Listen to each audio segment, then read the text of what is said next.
Leading state is becoming a core issue in a state of survival. Many teams want to form a team of strong players in order to compete with other strong states, including the Doomsday. But the question is it possible to drop from a leading state? The answer is yes, but it's extremely hard. It's time to reveal the secret and the actual cost of it.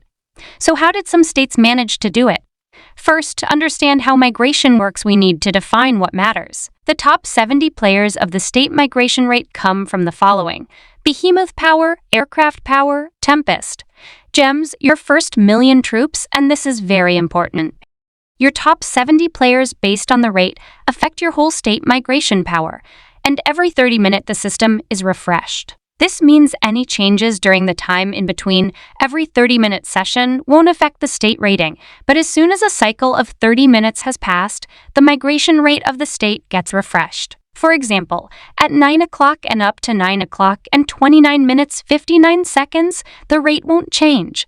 But after the 30-minute mark, the system will recalculate the changes and apply the new rate. So basically, the system gets updated every 30 minutes. So if we take a non-leading state and add over 100 players to it, the state rate will never change if all the players transferred within the current 30-minute session.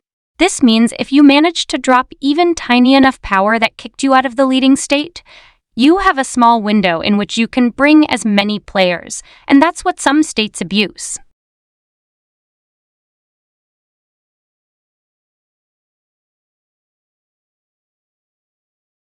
Imagine this is your state chart.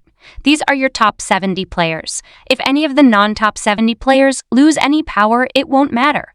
Every time a player within these 70 players loses power or migrate out, a new player from the non-top 70 takes its slot to complete the new top 70. So what some states do is killing all the troops of many of the top 70.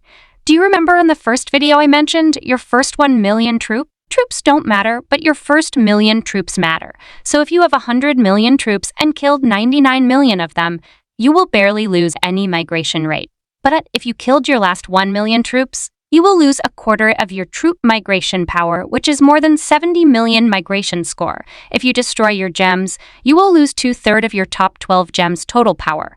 And finally, if you destroy all of your Tempest arms, you will lose almost 97.5 of their 12 sum of combined power. I hope this has explained to you how some states manage to bypass the system.